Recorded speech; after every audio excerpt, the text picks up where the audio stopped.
Good morning, students. Today we are going to see the topic on SI units. The introduction of SI units. The physics is a study of the fundamental properties of matter, different forms of energy and their mutual interaction.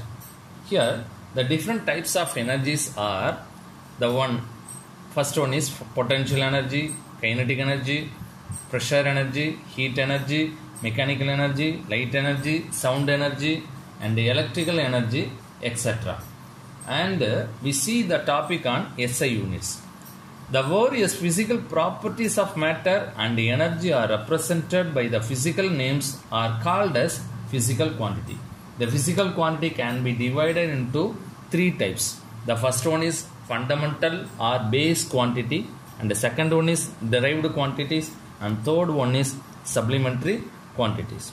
Now we can see the fundamental quantities of the definition. The definition of the fundamental quantity is a quantity which cannot be defined in terms of other physical quantity. They are length, mass, and time.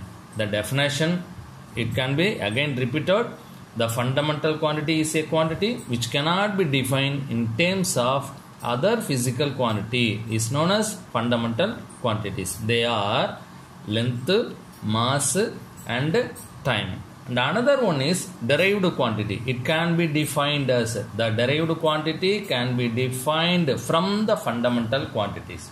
The derived quantity can have the 10 examples. Are the first one is area of the square. Area is the derived quantity. Area is equal to length into length. The length is the fundamental quantities.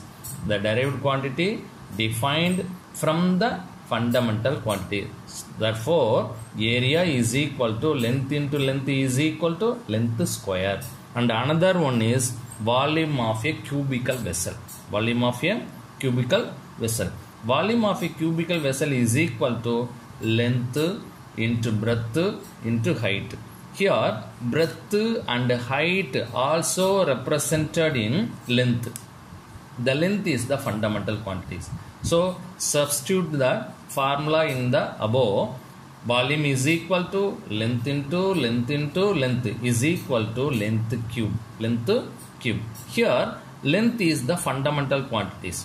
Volume is the derived quantity. So, the derived quantity can be derived from the fundamental quantity. From the fundamental quantity. The another one example is density of a substance. The density is defined as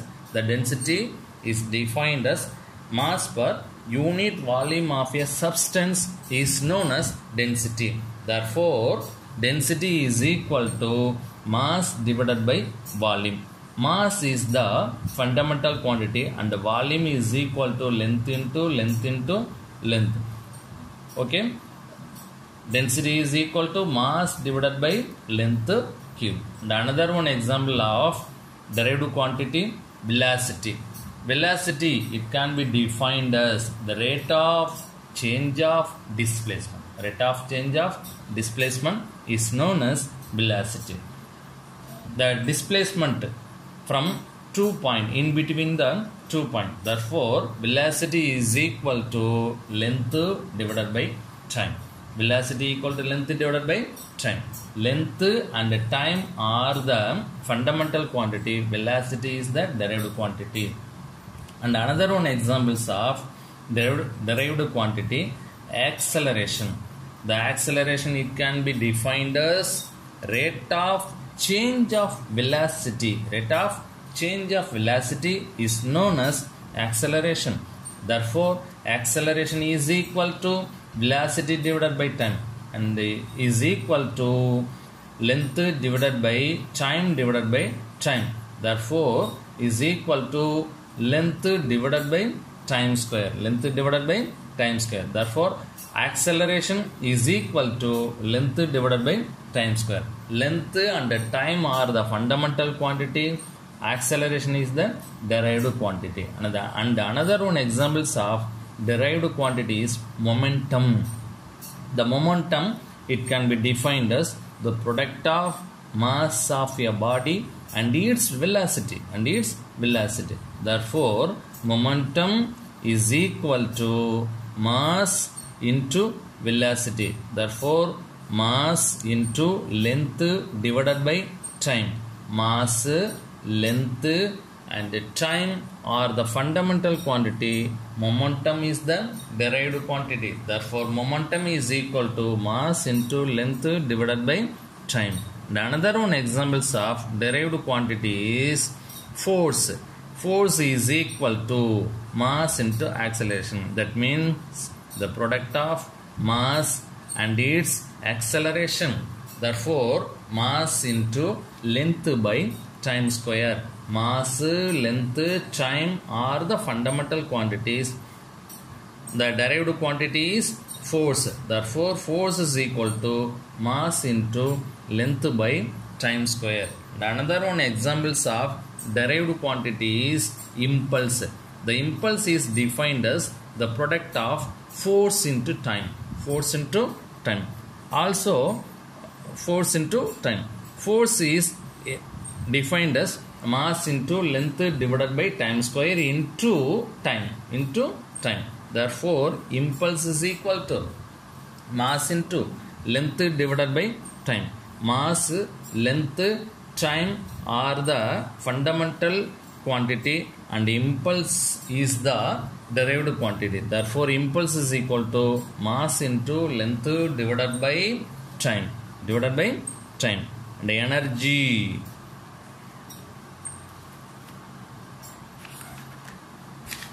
And energy or work.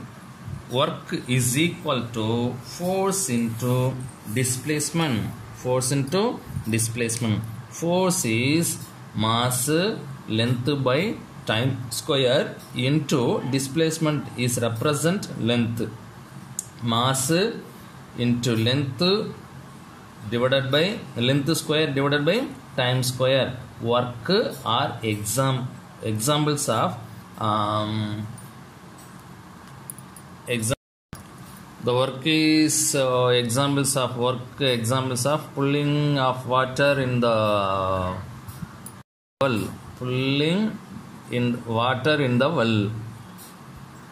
Another one examples of power. Rate of doing work. Power is equal to work divided by time. Work is equal to force into displacement and time divided by time. Therefore, mass into length square divided by time cube. These are the derived quantity examples.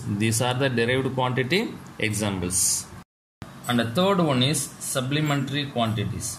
The two physical quantities are used as supplementary quantities. They are, the first one is plane angle and the second is solid angle. Plane angle is an angle subtended in a plane surface. The plane single formed in a circle is equal to 2 pi. And the solid angle is an angle subtended by the surface area in 3-dimensional view.